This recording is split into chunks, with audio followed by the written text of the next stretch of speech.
I'm so excited. We're getting back to kind of our like regular programming. I don't know if you saw last week, we had like a bunch of small businesses on, and it was like literally every day of the week. Um, so we're kind of back to regular programming, and I'm super excited.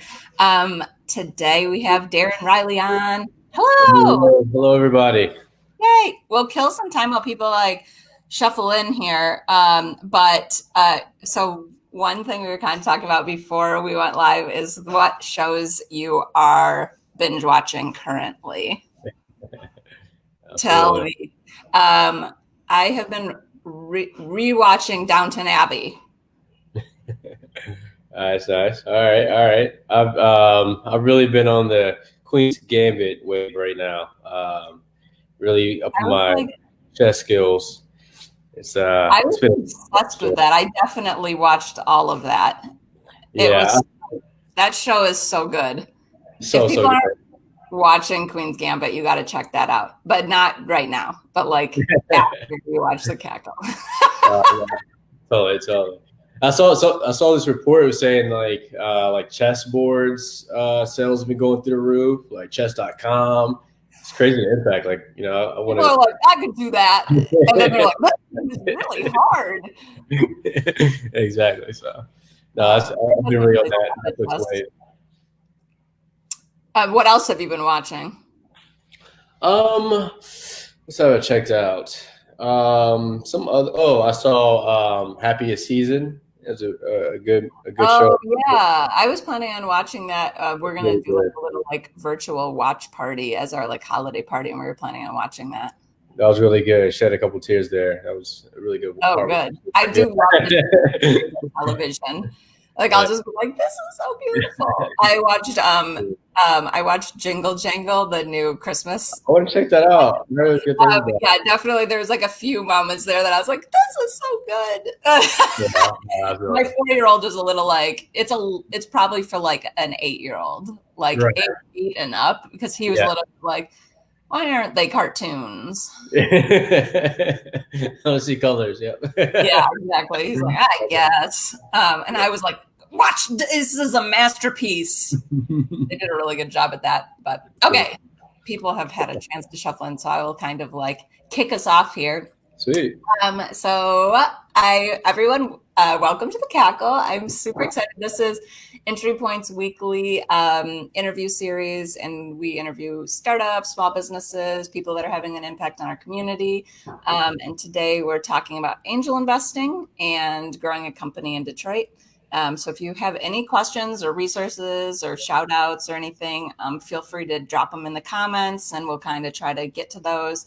And then today joining us is Darren Riley, and he is co-founder of Commune Angels and also manager at Endeavor Detroit, which I love both of these things that you do and pretty much all the things that you do. So I'm like, awesome.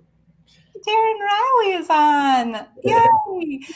If you could give us like a little bit of background on like how you made your way. I'm like kind of skipping around in the questions, which is what. Yeah, it's all good. Like sort of, I know you like grew up in Texas. Yeah. Okay. You like went to school in Pennsylvania. You live in Detroit. Like kind of like walk us through that whole. Yeah, I'll tell you about my migration all the way to the Midwest. So obviously Raw is not there yet anymore. After high school, I went to Carnegie Mellon actually in Pittsburgh. So that's where I got my introduction to the cold winters of the North. Didn't know what a North Face was. Didn't know what long johns were, but that first winter taught me a good lesson. Fancy school. Yeah, isn't it? It's fun. It's a fun school. Yeah, I played basketball there. Really okay, cool. You know, we had it's not like University of Michigan basketball, but it was fun. Didn't have a huge crowd. So I did computer information systems there. After that, went to New York to do a little consulting and cybersecurity. And you know, sorry. I saw you worked at Deloitte. I worked at Deloitte I interned there when I was in college also. And I was like, oh man, the grind over there. The grind. But yeah, in between like my junior, senior year and also in Deloitte, I started really scratching my itch in entrepreneurship, understanding, hey, this is this vehicle opportunity to create economic development, a lot of communities of color and places where I come from. So that kind of like has always been my North Star. And what brought me to Detroit actually was a startup called Green Collar Foods.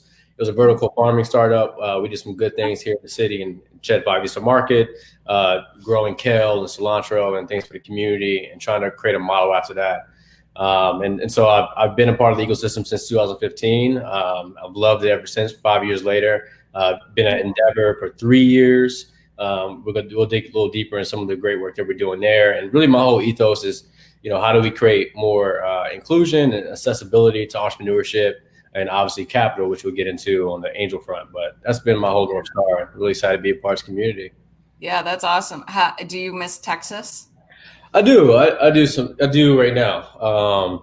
Yeah, it's cold outside. Everyone in Texas is just like. Absolutely. But I miss I miss my mom. I miss my little sister. She's grown up. She's got a permit driving last week. So my heart stopped for a little bit, but I'm really excited to see her growing up a bit. And yeah, so I'll be going. I didn't go home for Thanksgiving, but I will make the leap of faith and go for Christmas with my family. I'm the only one up here in Michigan, so yeah, I'll cross my fingers for you. Yeah, absolutely. Yeah, that's I went to kindergarten in Texas, like right outside of Houston. Oh, okay. Yeah, I actually was there all the way up through kindergarten and then moved to Michigan. Oh, I didn't know that. Okay, cool. Yeah, so like I used to love. I always tell my son because one of his best friends just moved like at the beginning of the pandemic down to Texas, and I was telling him like, oh, like I've got all of the things that you'll want to do when we go visit after coronavirus ends. I'm like, they got huge snails, they've got huge cicadas, like lizards on the screen, kind of thing. I was like, this is great. Yeah. Everything is big. Big bugs, big everything. Yeah. I remember one time when I was like 4, my mom and I were like walking to my little friend's house and we saw like a cicada was like dead on the sidewalk. So she went to kick it and it literally just flew at us. Like, I don't know. It must be in the water in the Gulf of Mexico or something like that. But yeah, the animal's just a little more alive. Yeah, they are more involved. A little more dinosaurs. They do not die. That is so crazy. So like the most recent thing that I've been super obsessed with you about is Commune Angels, that I've been like spying everything on the internet about, and like all of you. So like tell a little bit more about like why you guys started Commune Angels, and like starting it during the pandemic, and like, like it's like 2020 has been like such an insane year. No, totally. Yeah, absolutely. So, I mean, it really came from some of my co-founders and myself. We all been working in the ecosystem for the last, several years, right? We have folks in the venture space, people at Tech Town, folks have started businesses, and myself at Endeavor. And we really saw this gap. And I think we all know this gap. I think even some of the reports that you pointed out actually at EntraPoint around diversity and inclusion, right? And so in capital received for entrepreneurs. And we know in our network, when you we don't take the answer or the response. Where are the companies, led by diverse founders? And when I mean diverse, not just ethnicity or religious background, sexual orientation, the whole 9 yards, military, et cetera. And our belief through our networks, we do see these entrepreneurs. They're very great innovators. They know to solve their own problems because they come from the problems that they're intending to solve. Yeah. And so that's something that we want to stick behind. And so our thesis was, hey, if we bring together and try to curate a diverse set of investors, then that would not only attract, but also create a bit of a comfort for founders to come to us and receive investment. So our goal is to just marry the chasm, if you will, between diverse investors and diverse founders, solving really innovative ideas. At the end of the day, at our heart and our creed, we believe that innovation really comes from your authentic being, yourself, your diverse background and your experiences. And so we want to make sure everyone has an equal seat at the table. And the last thing I'll end with, and it's something that a theme of ours that, we talk about all the time, is the table, right? How we want to have our events that are virtual, even though we're not at a physical table. We want to make sure everyone feels comfortable, like it's their table. Like you feel so comfortable hey, you want some macaroni and cheese? You don't know that person's name. You feel comfortable saying, hey, give me more of that macaroni and cheese. We want to create that environment, that space. So it's not a seat at the table, being that it's not your table. This is your table. And so we're really, really trying to bring together what we already know here in Michigan, but even beyond this kind of inclusive environment and entrepreneurial space. Happy to dive a little deeper, but that's really what the thesis was and why we came together to make Commune. Yeah, I definitely, it's like we do a lot of research.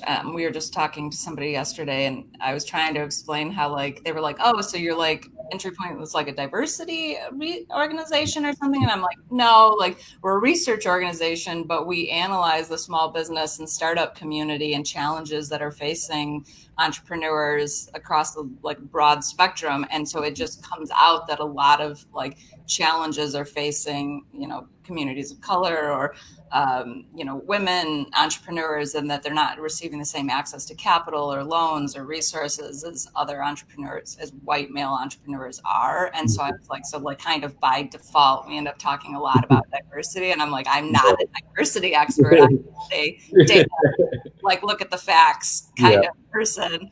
And I also feel like that's something that like we noticed even with the small business community, like with PPP loans, that like,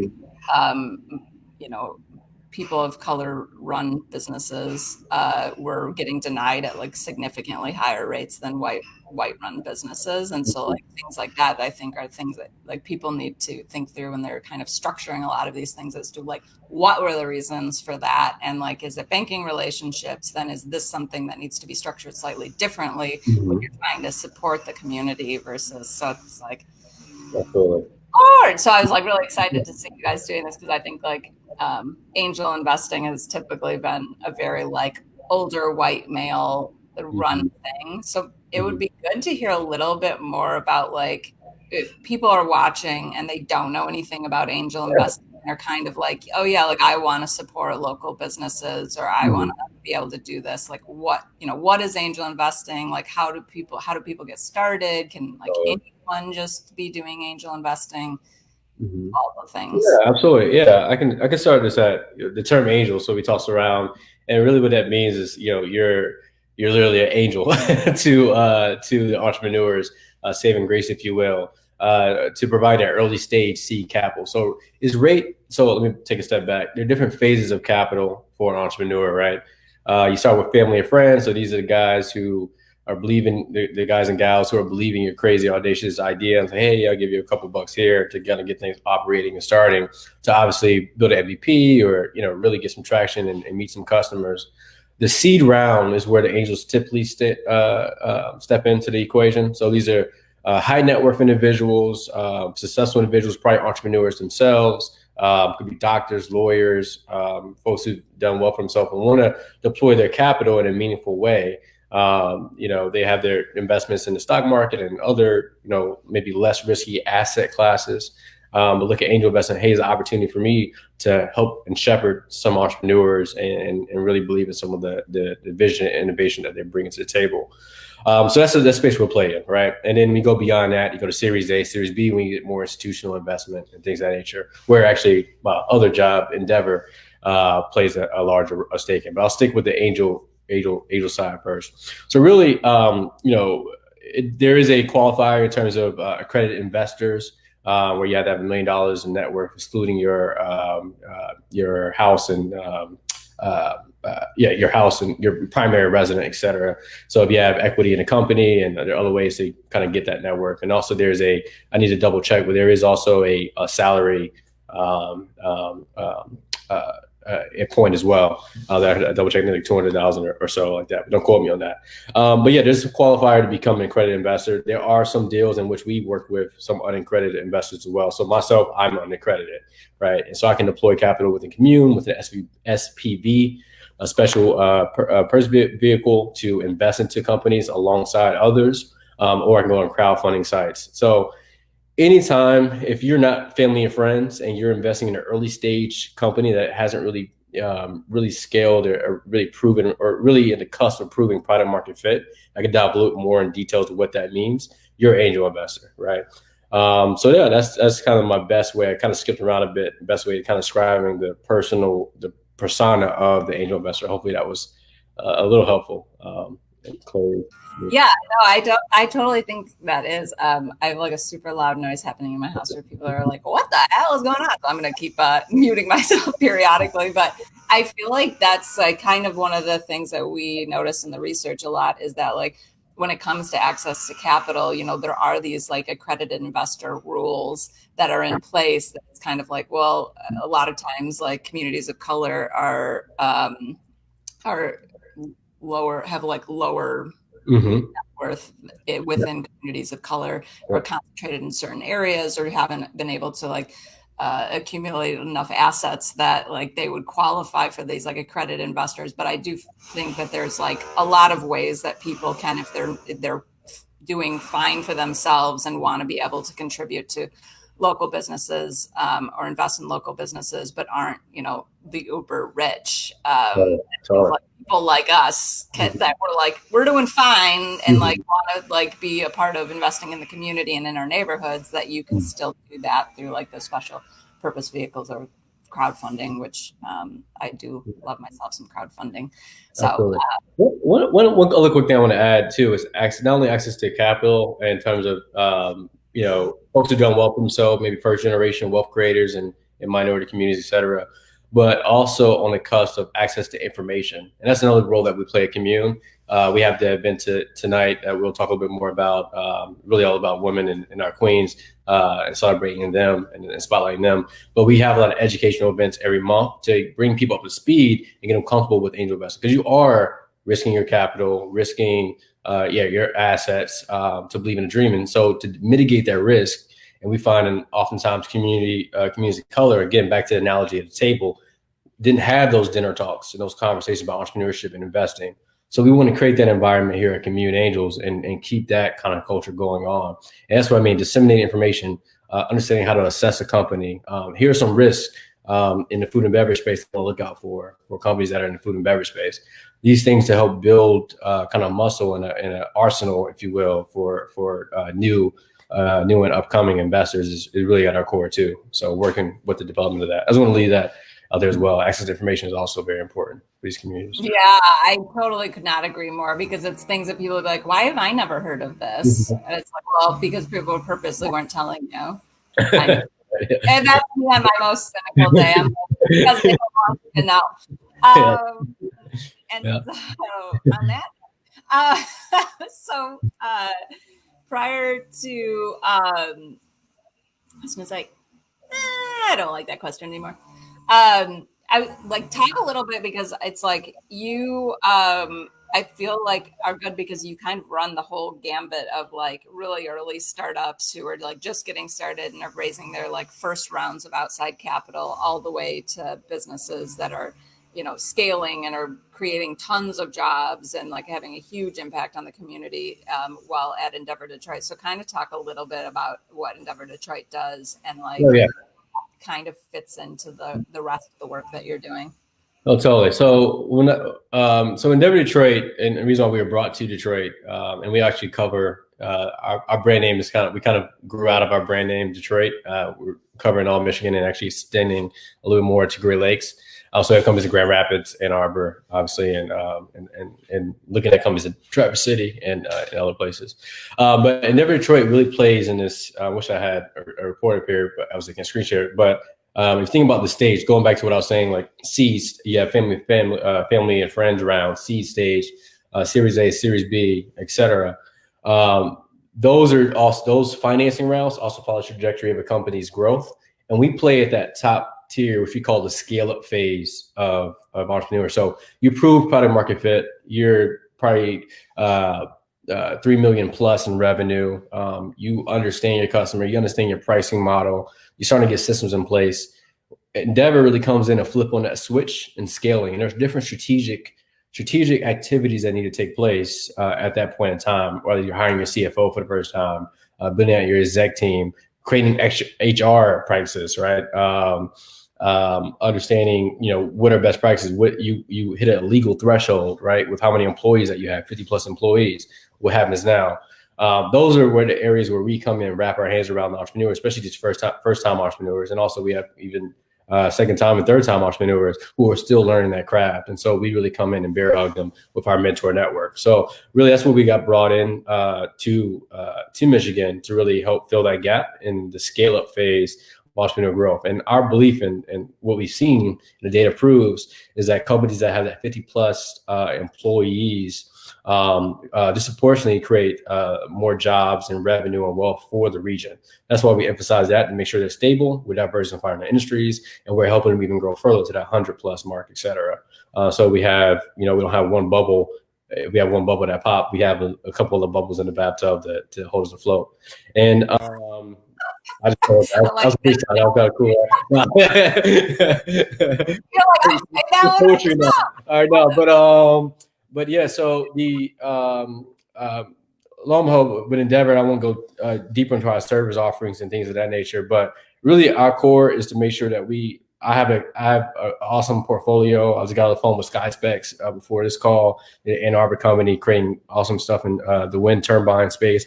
I'm an account manager. I really dig deep in some of the issues that entrepreneurs going for, and the little things that are in the back of our head, like, hey, I need to find connections in Europe. I need to think about my next round, Series B. I know we're not doing it now, but I just want to create a hot list for investors I should be looking at.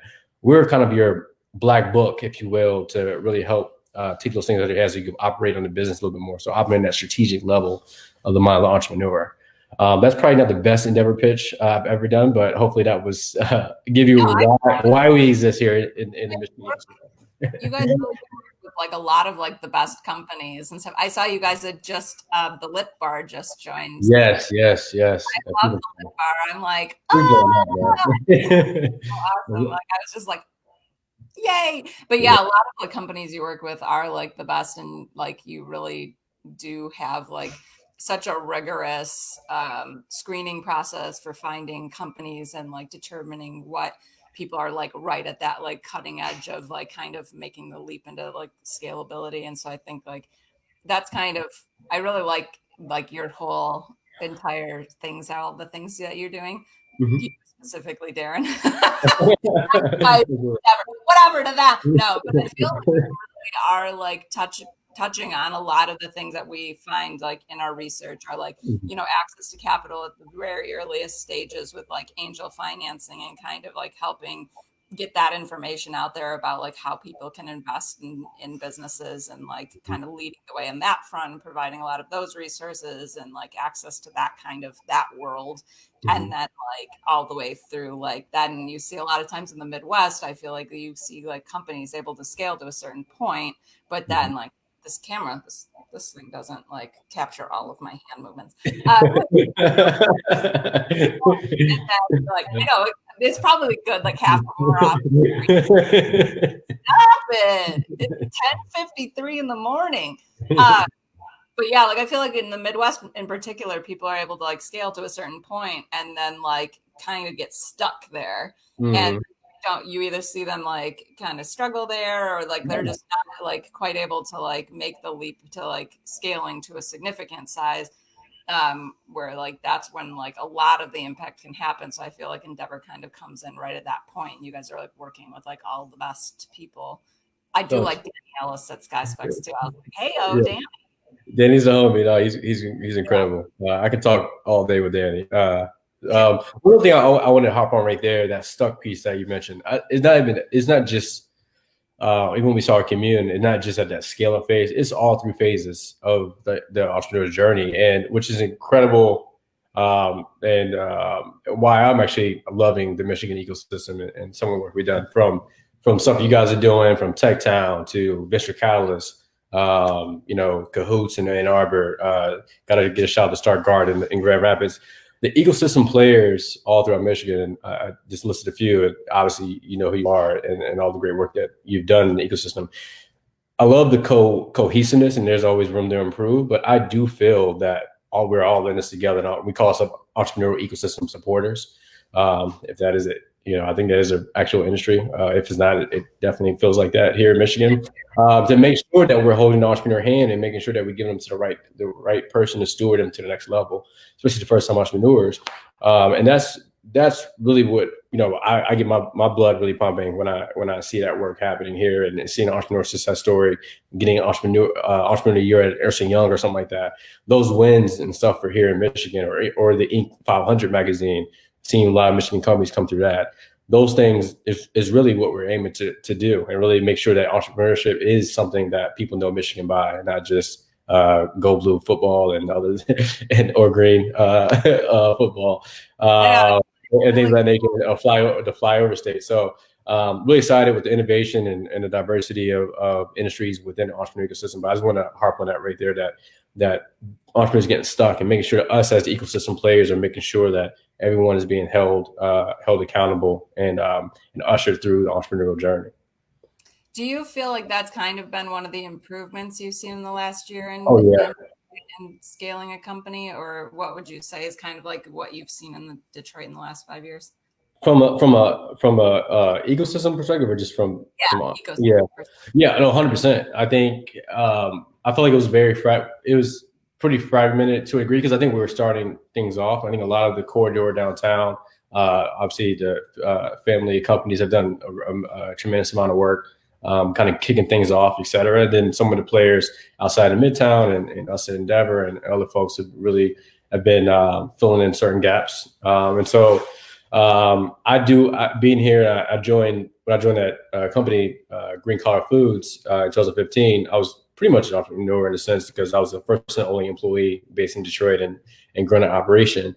I didn't know where to go. I didn't know what to do. And now being on the other side of the table, I understand back then it just wasn't as clear of the roadmap. And now I think we've had enough events, enough community.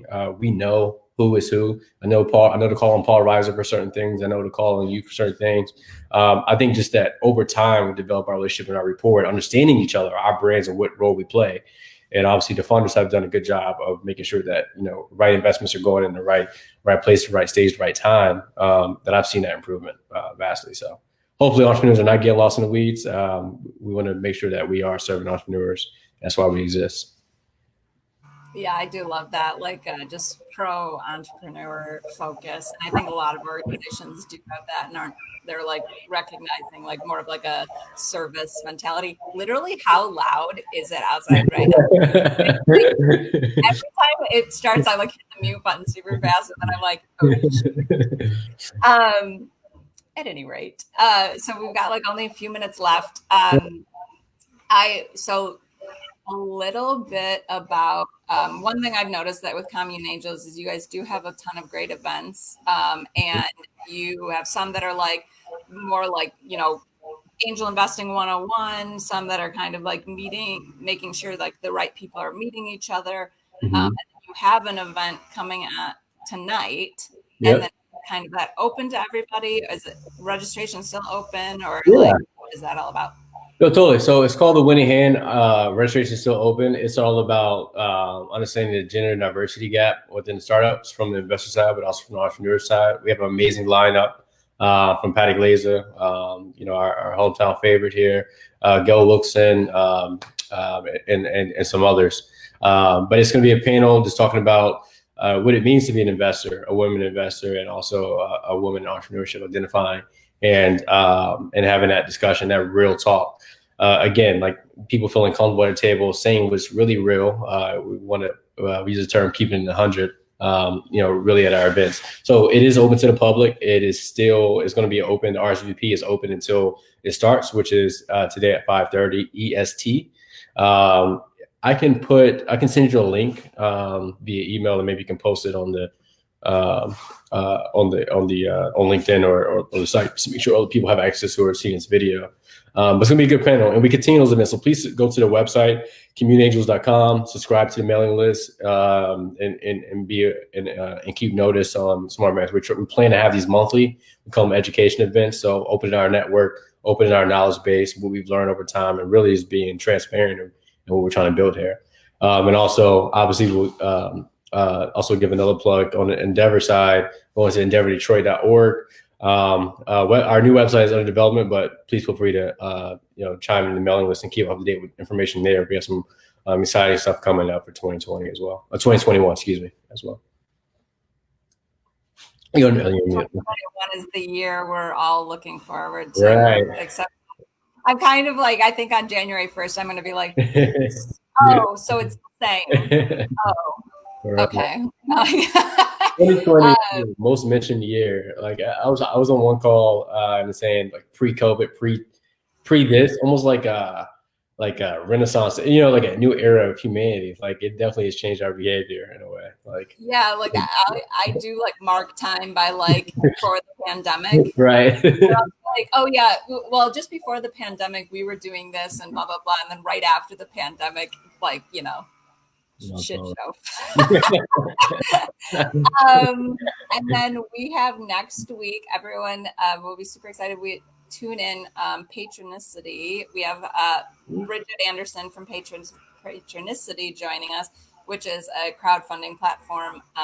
Super excited about crowdfunding too, because I feel like it really fits, like just like we were kind of talking about, like that niche of like, as you're getting going. And so like really early stage companies or community-based businesses, or if you're interested in, in investing, but you're not an accredited investor and you want to maybe like invest $100 or something, like places like Patronicity, Kiva Detroit, places like that are so interesting to check out. But yay! Cool. Thanks so much for joining thank you. Darren. I'm like great. So excited about everything you're doing, Darren. Fangirl for life. Awesome. We're here. I will hopefully talk to you more soon. Awesome. Thank you, Emily, for having me, and good luck. And I'm excited to tune in next time. Yay! Okay. Take care.